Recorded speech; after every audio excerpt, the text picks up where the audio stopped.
사랑과 은혜가 충만하신 하나님, 이 땅에 다시 오실 주님을 기다리며 주일 아침 예배로 나아갑니다. 독생자를 아끼지 않고 내어주신 성부 하나님의 사랑을 깨닫게 하시고 하늘의 높은 보좌를 버리시고 낮은 곳으로 임하신 성자 예수님의 겸손함을 배우게 하시며 성령님의 인도하심을 따라 신령한 말씀을 깨닫는 예배 시간이 되게 하여 주옵소서. 이 시간 성령 하나님께서 우리와 함께 하여 주시길 조용히 간구합시다.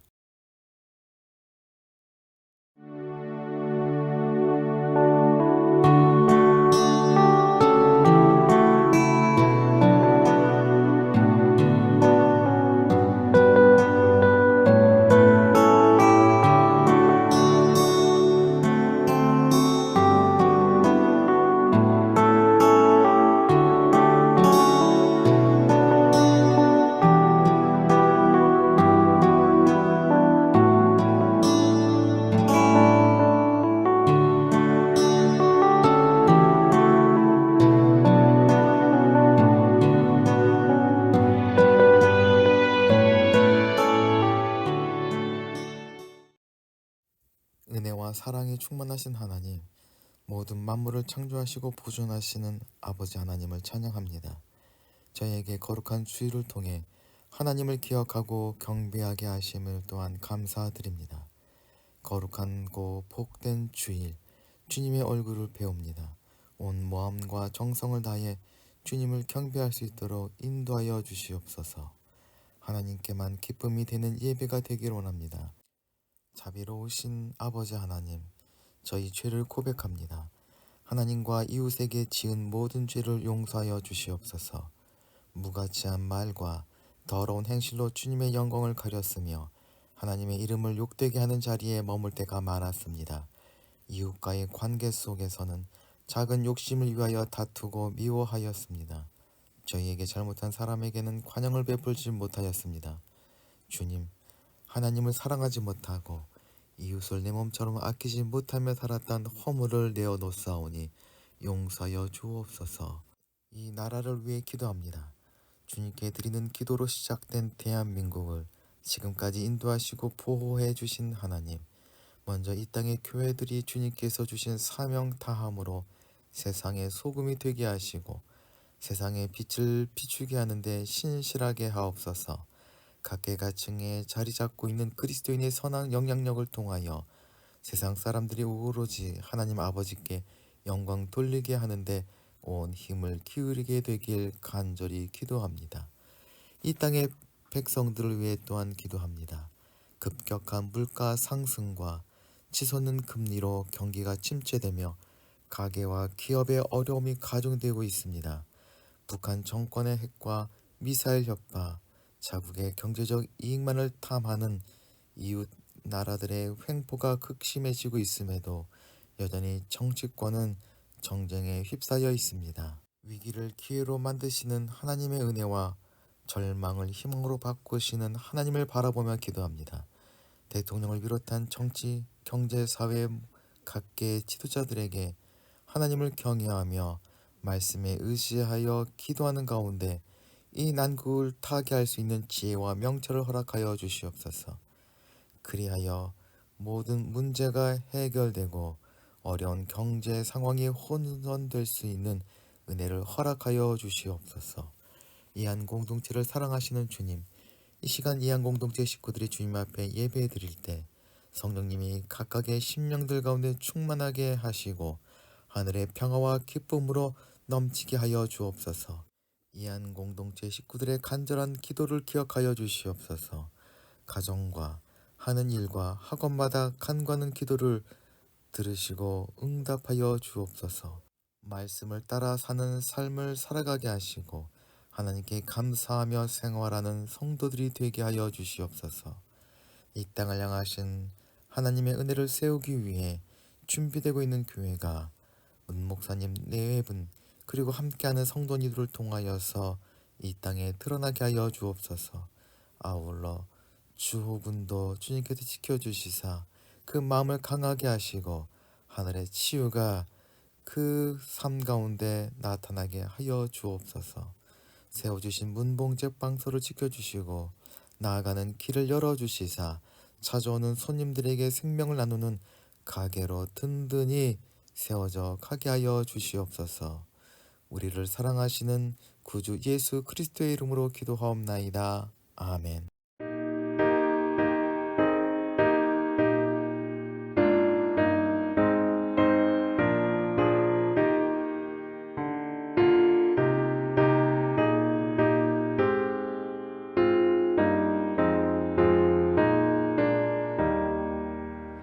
교회에 참됐더니 우리 주 예수라 그 귀한 말씀 위에 이 교회 세웠네. 주 예수 강림하사 피 흘려 샀으니 땅 위의 모든 교회 주님의 신부라. 온 세계 모든 교회 한 몸을 이루어 한 주님 섬기면서 한 믿음 가지네. 한 이름 찬송하고 한 성경 읽으며 다 같은 소망 품고 은혜 받도다.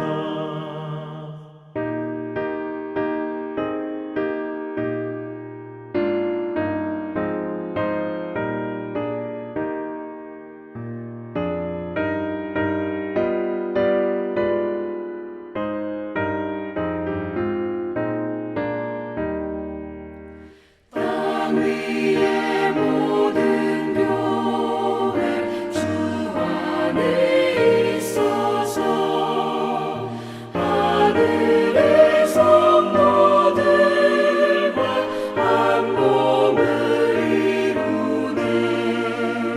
오 주여 복을 주사 저 성도들 같이 우리도 주와 함께 늘 살게 하소서. 아멘.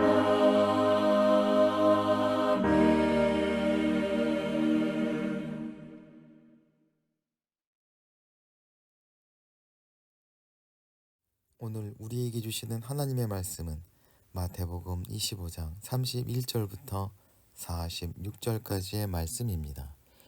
인자가 모든 천사와 더불어 영광에 둘러싸여서 올 때에 그는 자기의 영광스러운 보좌에 앉을 것이다. 그는 모든 민족을 자기 앞으로 불러 모아 목자가 양과 염소를 가르듯이 그들을 갈라서 양은 그의 오른쪽에 염소는 그의 왼쪽에 서울 것이다. 그때의 임금은 자기 오른쪽에 있는 사람들에게 말하기를 내 아버지께 복을 받은 사람들아 와서 창세 때로부터 너희를 위하여 준비한 이 나라를 차지하여라. 너희는 내가 줄였을 때에 내게 먹을 것을 주었고 목말랐을 때에 마실 것을 주었고 나그네 되었을 때에 영접하였고 헐벗었을 때에 입을 것을 주었고 병들었을 때에 돌봐 주었고 감옥에 갇혔을 때에 찾아 주었다 할 것이다. 그때에 의인들이 그에게 대답하여 말하기를 주님 우리가 언제 주께서 줄이신 것을 보고 잡수실 것을 드리고 목마르신 것을 보고 마실 것을 드리고 나그네 되신 것을 보고 영접하고 헐벗으신 것을 보고 입을 것을 드리고 언제 병드시거나 감옥에 갇히신 것을 보고 찾아갔습니까? 할 것이다. 그때에 임금이 그들에게 말할 것이다. 내가 진정으로 너희에게 말한다. 너희가 여기 내 형제 자매 가운데 지극히 보잘것없는 사람 하나에게 한 것이 곧 내게 한 것이다. 그때에 그는 또 왼쪽에 있는 사람들에게 말할 것이다. 저주받은 자들아 내게서 떠나서 악마와 그 부하들을 가두려고 준비한 영원한 불 속으로 들어가거라. 너희는 내가 줄였을 때에 내게 먹을 것을 주지 않았고 목말랐을 때에 마실 것을 주지 않았고 나그네 되었을 때에 영접하지 않았고 헐벗었을 때에 입을 것을 주지 않았고 병들었을 때나 감옥에 갇혔을 때에 찾아주지 않았다. 그때에 그들도 대답하여 말할 것이다.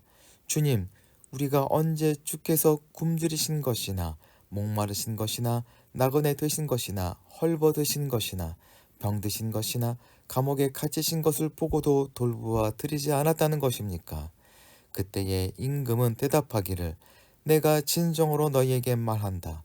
여기 이 사람들 가운데서 지극히 보잘것없는 사람 하나에게 하지 않은 것이 곧 내게 하지 않은 것이다 하고 말할 것이다. 그리하여 그들은 영원한 형벌로 들어가고 의인들은 영원한 삶으로 들어갈 것이다. 아멘.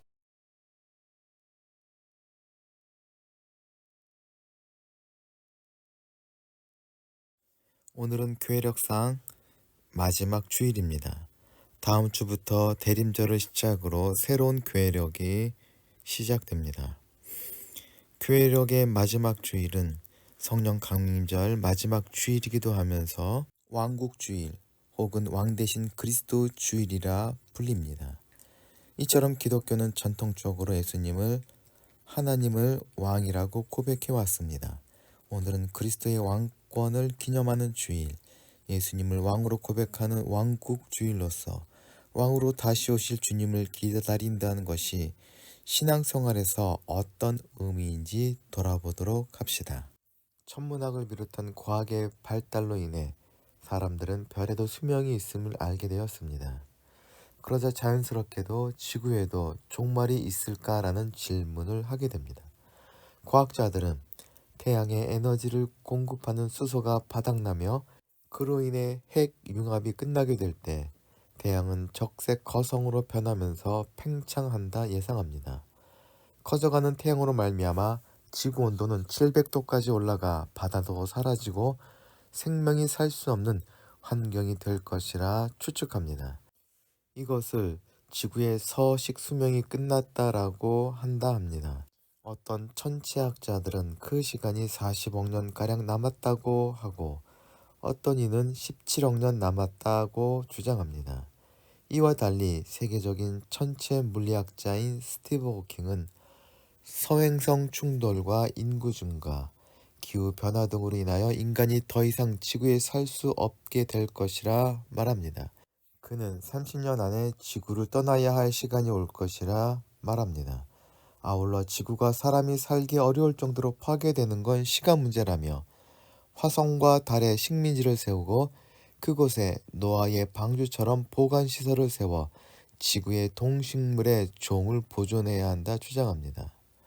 또한 물리학과 천문학의 아버지로 불리우는 아이작 뉴턴은 2060년 세계 종말을 예언하기도 하였습니다.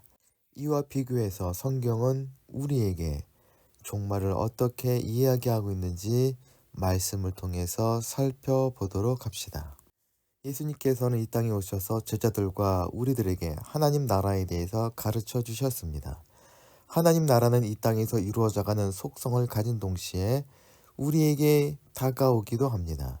종말을 뜻하는 헬라어 파루시아는 함께 있음, 현존, 임재, 도착, 오심이라는 뜻으로 성경이 말하는 종말은 두려움이 아니라 하나님 나라가 완성되는 기쁨의 종말론임을 말하고 있습니다. 성경에서 말하는 종말은 신랑을 기다리던 지혜로운 처녀들이 혼인잔치에 참여하는 것과 같은 기쁨이요 달란트를 남긴 종들이 주인과 함께 기쁨을 누리는 잔치와 같은 곳입니다. 아울러 그렇게 완성될 하나님 나라는 제자들이 상상하고 있는 것과 다른데 그들의 천국과는 자기 민족을 짓누르고 있는 여러 가지 불행에서 구원을 받는 현세적이며 민족주의적인 천국관을 가지고 있었습니다. 그러나 주님이 말씀하시는 마지막 날에 이루어질 하나님 나라는 유대인이나 이방인이나 상관없이 예수 그리스도를 믿음으로 구원받은 백성이 누리게 될 나라입니다. 마태복음 24장 25장은 5개의 말씀 묶음 중 마지막 말씀 묶음의 마지막 부분이자 예수님의 공적 사역을 마무리 짓는 위치에 있습니다. 오늘 이야기에서 주님의 오심은 영광의 보좌에 앉아 심판하시는 임금으로 묘사됩니다. 지지난주와 지난주에 나눈 비유와 달리 오늘 함께 나눌 비유는 최후의 심판, 즉 요한계시록을 떠올리게 합니다. 오늘 본문은 양과 염소의 비유로 알려진 유명한 이야기입니다. 엄밀히 따지자면 본문은 비유라기보다 마지막 심판에 관한 예언이라 할 것입니다. 세상 마지막 최후의 심판을 주님이 당시 팔레스타인 양치기의 예를 빌려 예언하신 것입니다. 당시 목자들이 대개 양과 염소를 같이 길렀다 합니다. 낮에는 그렇게 함께 방목하여 길렀지만 밤이면 반드시 그 둘을 갈라서 다른 우리에 넣었다고 합니다. 양은 털이 많아 추위에 강하기에 사방이 트인 우리에 넣고 염소는 그에 비해 추위에 약해 바람막이가 있는 우리에서 재웠다고 합니다. 바로 이러한 모습을 가지고 주님이 최후의 심판을 우리들에게 이야기하셨다고 봅니다. 양과 염소를 함께 방목하는 낮처럼 주님이 오시기 전에 모든 민족은 다 뒤섞여 함께 살아가지만 해가 저물어 역사의 마지막 날이 오면 그때는 목자가 양과 염소를 가르듯이 모든 민족을 왼쪽과 오른쪽으로 칼처럼 나누신다는 것입니다. 유대인들에게 오른쪽의 개념은 영광이고 왼쪽엔 수치를 상징한다 합니다. 예수 그리스도를 믿는 우리는 구원받아 오른편에 서게 될 것입니다. 재림하신 주님께서는 보좌에 앉으십니다. 보좌는 왕만이 앉을 수 있는 자리로서 주님은 왕으로 오시지만 특정한 나라의 왕이 아니라 온 세상의 왕이심을 세상의 모든 사람이 알게 될 것입니다. 그리고 그 보좌는 영광스러운 보좌로서 세상의 모든 사람들이 주님의 왕되심을 부인할 수 없고 인정할 수밖에 없음을 알려줍니다. 그 영광이란 우리를 찾아오셔서 우리를 구원하시기 위하여 자신의 목숨까지도 내놓으셨던 그 사랑의 역사가 완성됨으로 나타난 영광입니다. 이제 그 구원의 영광을 사람들과 나누기 위해서 온 세상의 민족들을 모으십니다. 세상 사람들은 사람을 혈통과 언어와 사는 지역 혹은 피부색으로 나누지만 주님께서는 전혀 다른 기준으로 사람들을 나누실 것입니다. 그러한 나눔 이전에 그들은 주님 앞에서 모든 민족으로 먼저 섭니다. 모인 사람들을 주님께서는 나누신 후에 자신의 오른편에 서 있는 사람들에게 그들이 한 의로운 행동들을 길게 읊어가는데 정작 당사자들은 그런 일을 언제 했는지 반문합니다. 너무 겸손해서 선행을 감추고 있는 것이 아니라 정말로 그들은 자신들이 한 선행을 기억하지 못하고 있습니다. 오른편에 있는 이들이 자기가 한 일들을 기억하지 못하는 것은 그 일들이 아주 작고 사소했기 때문일 것입니다. 그래서 이들은 자신이 그런 일을 했는지도 모릅니다. 그러나 신앙의 선배들은 그러한 선행이 사람의 의지나 선함에 바탕을 둔 것이 아니라 은혜로 구원받은 이들이 성령님의 감동과 인도하심에 순종한 결과이기에 사람들이 기억을 하지 못하고 자신이 한 것이라 주장하지 않는 것이라 말합니다. 그들은 자신의 의지로 선한 일을 하는 것이 아니라 단지 성령님께 순종했을 뿐이라는 것이며 그렇기에 그들의 구원 또한 전적인 하나님의 은혜의 산물입니다. 반대로 저주를 받은 자들은 자신들이 선한 일을 하지 않았다는 임금의 판단에 반발합니다. 의로운 자들이 재판장이 선안에 놀란 것처럼 그들도 자신들이 악하다는 판결에 충격을 받습니다. 그리고 억울함을 호소합니다. 그들은 자신들이 선한 일을 하지 않은 적이 없다 주장합니다. 왼편에 서 있는 사람들 역시 오른편에 서 있는 사람들 못지않게 아니 그보다 더 많은 선한 일을 했을 수도 있습니다. 마태복음 7장에 의로운 일을 했다고 주장하는 이들이 등장합니다. 그들은 우리가 주의 이름으로 선지자 노릇을 하며 귀신을 쫓아내며 많은 권능을 행하였다고 주장합니다. 그들의 말대로 그들은 그런 일을 했을 것입니다. 그러나 주님은 그들에게 나는 너희를 도무지 알지 못하니 불법을 행한 자들아 내게서 떠나가라고 말씀하십니다. 7장에서 이 황당한 사례가 지금 최후의 심판의 자리에서 다시 나타나고 있습니다.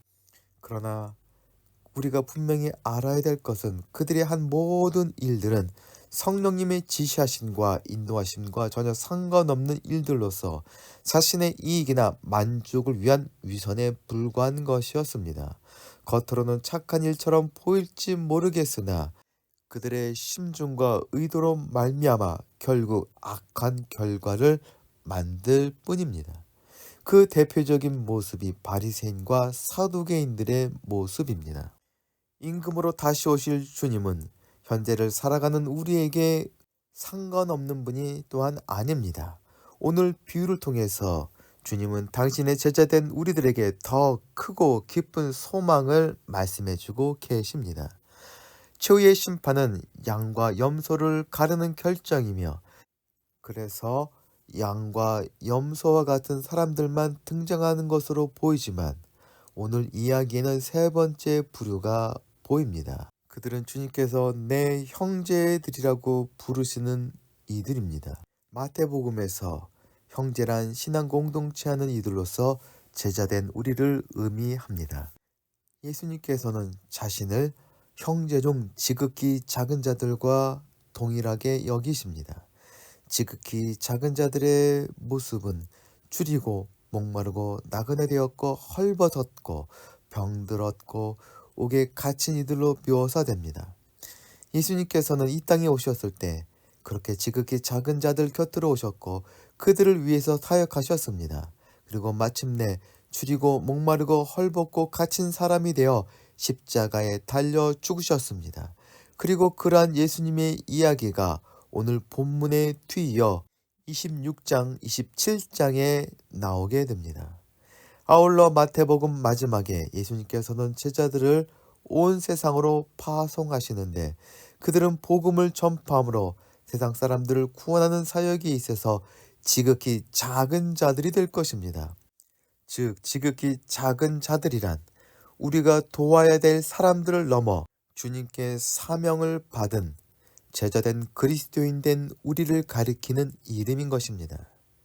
그리고 임금으로 오실 주님은 지극히 작은 자 하나에게 한 것이 곧 내게 한 것이니라는 말씀을 통해서 세상으로 보냄받은 교회 공동체 식구들을 향하여 내가 너희와 항상 함께 있을 것이란 약속을 다시 한번 하고 계시는 것입니다. 주님이 우리와 함께 계시다는 임마누엘의 선언은 마태복음에 있어서 매우 중요한 선언으로서 복음서의 앞부분에 나오고 중반에 또한 두세 사람이 내 이름으로 모인 곳에 나도 그들과 함께 있겠다고 다시 한번 약속하십니다. 그리고 복음서는 그 임마누엘로 마무리합니다. 연약하고 어리석은 사람인 우리는 언제 주님이 오시는가 질문을 던질 수밖에 없습니다. 성경은 그때는 아무도 모른다라고 답해줄 뿐입니다. 하지만 우리를 사랑하시는 주님이 우리에게 그보다 더 아름다운 답을 주십니다. 그것은 내가 너희와 항상 함께 있겠다는 약속입니다. 우리가 부유하고 행복할 때뿐만이 아니라 우리가 지극히 작은 자로서 헐벗고 병들고 목이 마르고 옥에 갇혔을 때라도 함께 하시겠다 약속해 주십니다. 그리고 이렇게 주님이 함께하는 우리의 말을 듣고 영접하는 세상의 모든 사람들 또한 하나님 나라를 상속받을 것이기에 하나님 나라는 우리를 통해서 이 땅에서 넓혀져 가고 이루어져 가게 될 것입니다. 왕으로 다시 오실 주님을 기다리는 왕국주일, 즉 왕 대신 그리스도 주일에 성령께서는 예배를 통하여서 주님께서 우리와 동행하시며 어떻게 살아야 할지 깨닫게 하시고 인도해 주심을 알게 합니다. 그것은 예수님처럼 하나님의 뜻을 이루기 위하여서 지극히 작은 자로 살아가는 동시에 이 땅의 지극히 작은 자를 섬기며 살아가야 한다는 것입니다. 그리고 지극히 작은 자를 대접한다는 것은 예수님께서 십자가를 지시며 보여주신 대로 살아가는 것을 의미합니다. 그리고 그러한 삶은 인간의 노력이나 수양으로 불가능하며 오직 성령님이 함께 하시고 도우실 때만 가능한 은혜의 영역입니다. 이한공동체 식구들 모두 그러한 은혜를 누리는 주님의 오른쪽에 선 양 같은 삶을 살면서 다시 오실 주님을 기다리는 예수님을 닮은 지극히 작은 자의 삶을 살아가게 되시길 소망합니다. 다 함께 기도하시겠습니다. 사랑과 은혜가 풍성하신 하나님 아버지, 주님께서 저희를 사랑하셔서 십자가에 달리심으로 구원의 은혜를 베푸시고 이 땅에서 풍성한 축복을 누리며 살게 하심을 감사드립니다. 주님의 자녀로서 받은 바 사랑을 누리며 그 은혜를 지극히 작은 자들과 나누는 삶을 살게 하여 주시옵소서. 그러한 삶을 통해 하나님을 기쁘시게 하며 풍성한 하늘의 생명으로 세상을 충만케 하는 제자의 삶을 또한 살아가게 하여 주시옵소서. 이 모든 간구를 우리 구주 예수 그리스도의 이름으로 기도하옵나이다. 아멘. 함께 공동체의 고백을 하시겠습니다. 하나, 우리는 문제가 있습니다. 둘, 문제에는 끔찍한 대가가 있습니다. 셋, 하나님은 해결책을 가지고 계십니다. 넷, 그 해결책은 믿음으로 누립니다. 지금은 세상 끝날까지 우리와 함께 하시는 성자 예수 그리스도의 은혜와 무한하신 하나님의 사랑하심과 우리를 인도하시는 성령님의 교통하심이 이 시간 머리 숙인 이한공동체 식구들 위해 이제부터 영원토록 함께하여 주시기를 간절히 축원하옵나이다. 아멘.